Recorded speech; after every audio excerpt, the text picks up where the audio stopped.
Hello, my name's Richard Thomas. I lead the agriculture team for Barclays across the East Midlands and east of the country. I'm delighted today to speak to the UK Food Valley and specifically to Martin. So at a time when UK agriculture has a growing need for food, changes to support and of course increased costs through things like diesel and fertiliser, it's critical of course that the industry continues to evolve. And today I'm speaking with Martin to understand a little bit more about what the UK Food Valley are doing. So Martin, good morning, how are you? And good morning to you, Richard. Very well, thank you. Good to be speaking with you today. So Martin, can you tell me a little bit more about the work of UK Food Valley and what you're trying to achieve? The Food Valley is really about two major themes. One is that from a Greater Lincolnshire point of view, we have about 75,000 staff employed on our farms within food processing, within transport and logistics. But we haven't always talked about it enough. So part of it is about trying to raise the profile of that sector, the growth that we're seeing, the investment that we're seeing, and lots of the changes that are going on within it. But it isn't enough just to talk about it. We actually then have to live it and breathe it as well. So what we're also trying to do alongside that is to support anybody that wants to invest within the agri-food sector. So we're dealing with everything from things like skills and the workforce supply to the costs of inputs, lots of focus on the innovation agenda, but also issues such as water, energy and planning, because we want to make it the best place within the UK to invest within the agri-food sector. One of the things that would be really interesting for me to understand, so if I'm one of the Barclays clients in the area, so I'm a landowner or land manager, how can the UK Food Valley help me to be more sustainable, both environmentally and also financially? Well, we're focusing on a number of key themes. And the three that we have really decided to focus on, which have been guided by business, are firstly around the productivity agenda. We all know, of course, with the pressures that we face, with the constraints that we have on labour supply, with the cost pressures that we face, that we have to be much, much more productive.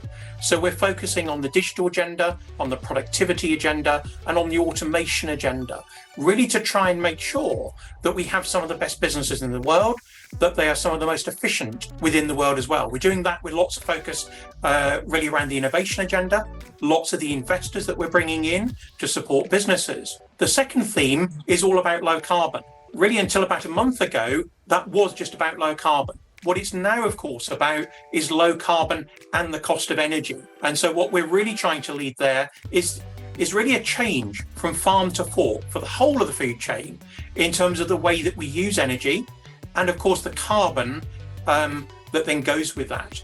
And the third theme is about some of the new markets that we're seeing. So we're seeing lots of investment within new types of protein. And so things like plant protein, fish-based proteins are growing very, very quickly. What we're also very keen to focus on is the types of food that we all know that we should eat more of. So the fruit, the vegetables, the salads, the fish, those are all things where we lead within the UK. We want to really develop those sectors and we're looking for investors to work within that sector.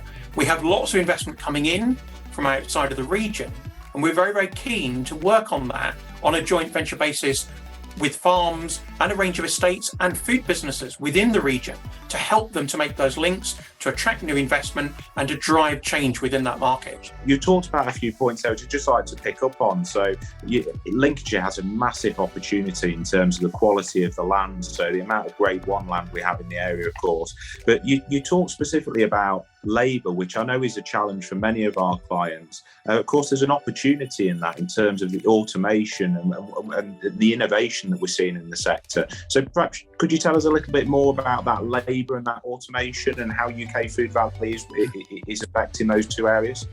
So we've been working on that labour challenge since 2015, 2016. We recognised then that there was going to be a long-term constraint on the supply of labour. We also recognised that costs of labour were going to rise very, very quickly.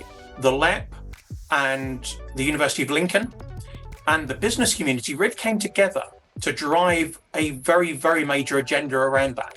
We now have the largest team within Europe that are working on that agenda. It has grown very, very fast because of business investment as well as government investment. What it's working on is a whole range of new types of technology, everything from the robotics and the automation to other aspects that help us to improve productivity. And that might be through the use of digital tools to reduce waste, and to drive efficiency within the supply chain. We believe that there is a lot more to do on that. What our businesses have said to us is that really, despite the growth that we've seen within that agenda in the last 5 years, we have only really just started. The view is that there will be at least another 10 years of very, very substantial growth in the use of digital and in the use of automation and robotics. So we are continuing to invest within it. We believe there's a lot further to go. If we get it right, it is not only good for the businesses, it is also good for our workers, because it will change the nature of the jobs, it will make them more productive and higher skilled, and therefore potentially it will lead through to higher wages and better career prospects as well. You've talked there about some really important areas. So I think what I'm taking from there is, whilst there are challenges, of course, across the sector, there's also plentiful opportunities. And of course, you talked about the environment, you talked about financial sustainability. And of course, in the UK, we're going to have that growing need to increase production, continue to feed the population, and do it in a very sustainable way. So being involved with the UK Food Valley and for a number of years now, so what would be your key lessons? What are those takeaways that people can take away from your research and your conversations you've had over that period so far? I think the key takeaways and the lessons are that there is a lot of investment coming into the agri-food sector, but it's different to the investments that we've seen in the past.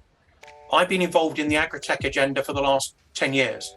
And in 10 years, the amount of venture capital funding going into that has gone up by more than 1,000% on a year-on-year basis. What we're seeing is a massive increase in the technology investment within the sector. But what we're also seeing within the productive base is large new glasshouses being built. We are beginning to see fish farms. We're seeing larger processing units, larger cold store and transport and logistics units. What we've found is that by being proactive on issues such as planning and workforce supply, that we can attract lots of that investment. Many of the businesses within the sector do complain about other parts of the world where it's very, very hard to get the planning permission that they need for the scale of investments that they now want to make. We are trying to actually support that process so that we can attract some of those investors. And we have seen lots of investment coming on the back of that very, very proactive approach to the way that we invest within the sector. Thank you, Martin. So really interesting. So I think what I'm taking away from the conversation today, as I say, challenges, opportunities. You've talked about help with planning. You've talked about infrastructure. Talked about principally making that environment to really facilitate the growth that we need within the sector across the area. So it's been great to speak to you today. So thank you so much for your time, and great to hear all about UK Food Valley. Thank you.